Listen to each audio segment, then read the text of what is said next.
तुम देखोगे कि जिन चीजों के लिए तुम तरसते थे वे बिना शोर किए तुम्हारे पास आएंगे। जिन लोगों से तुम उम्मीद छोड़ चुके थे वही लोग तुम्हारी कदर समझने लगेंगे, और जिन हालात ने तुम्हें छोटा महसूस कराया था वही हालात तुम्हें ऊंचा उठाने का जरिया बनेंगे। लेकिन सुनो, जब ये सब होने लगे तो घमंड को अपने पास मत आने देना, क्योंकि मैं तुम्हें ऊंचाई इसलिए नहीं दे रहा कि तुम दूसरों को नीचा देखो, बल्कि इसलिए दे रहा हूं कि तुम झुके हुए लोगों को सहारा दे सको। मैं तुम्हें दौलत इसलिए नहीं दूंगा कि तुम डर में जियो, बल्कि इसलिए दूंगा कि तुम्हारे दिल से डर ही निकल जाए। मैं तुम्हें सुकून इसलिए नहीं दे रहा कि तुम दुनिया से कट जाओ, बल्कि इसलिए दे रहा हूं कि तुम दुनिया में रहकर भी टूटो नहीं। आने वाले दिनों में तुम्हें कुछ फैसले लेने पड़ेंगे जो आसान नहीं होंगे, लेकिन अब वे फैसले तुम्हें डराएंगे नहीं, क्योंकि तुम्हें यह यकीन होगा कि चाहे रास्ता मुश्किल हो, मंजिल गलत नहीं हो सकती। जब मैं साथ हूं, तुम कभी कभी खुद से पूछोगे कि क्या यह सच में हो रहा है या कोई ख्वाब है, और उसी पल मैं तुम्हारे दिल में यह एहसास डाल दूंगा कि जो मैं देता हूं वह सपना नहीं, हकीकत होता है, और वह हकीकत छीनी नहीं जाती, निभाई जाती है। तुम देखोगे कि तुम्हारी सोच बदल रही है, तुम्हारी और याद रखो, जो अल्लाह ने तुम्हारे लिए लिख दिया है वो इम्तिहान के लिए तुमसे दौड़ तो जा सकता है, लेकिन किसी और को कभी नहीं मिल सकता। और जिसे दुआ में मांगा जाए उसे तुम्हारा नसीब भी तुमसे नहीं छीन सकता। वो हर हाल में तुम तक पहुंच कर रहेगा। वो नसीब लिखने वाली जात जो दिलों में ख्वाहिशें डालती है, वो उन ख्वाहिशों को पूरा करने पर भी कादिर है। और वो वक्त जल्द आएगा जब आप अपनी आंखों से अपने लिए कुन के मोजज़े होते हुए देखेंगे। जब दुख शिद्दत अख्तियार कर जाएं तो बोलने की गलती मत करना।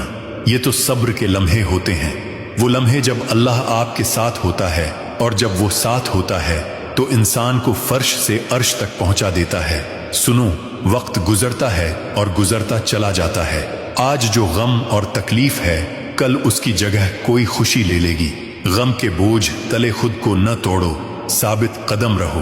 अल्लाह आसानियां पैदा करेगा। तुम्हारा ये सब्र, ये मांगना यूं ही नहीं है, अल्लाह तुम्हें नवाजेगा।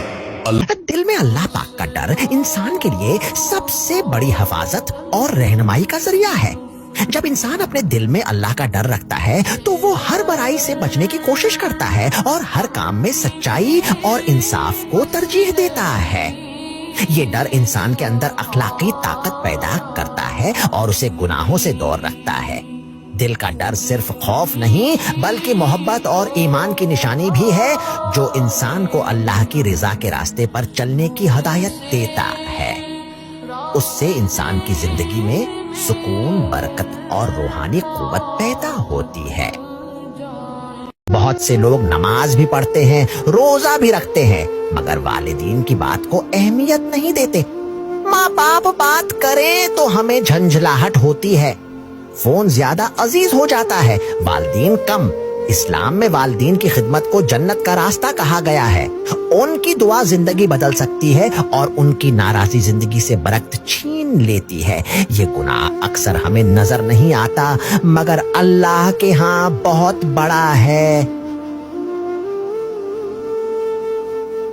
हम रोजाना बोलते हैं, बातें करते हैं, पैगामात भेजते हैं, लेकिन अक्सर ये नहीं सोचते कि हमारी जबान से निकलने वाला एक लफ्ज भी अल्लाह के यहाँ लिखा जा रहा है।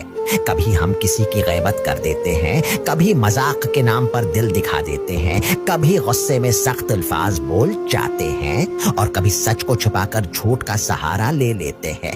इस्लाम हमें सिखाता है कि जबान का गलत इस्तेमाल इंसान को जहन्नम तक ले जा सकता है।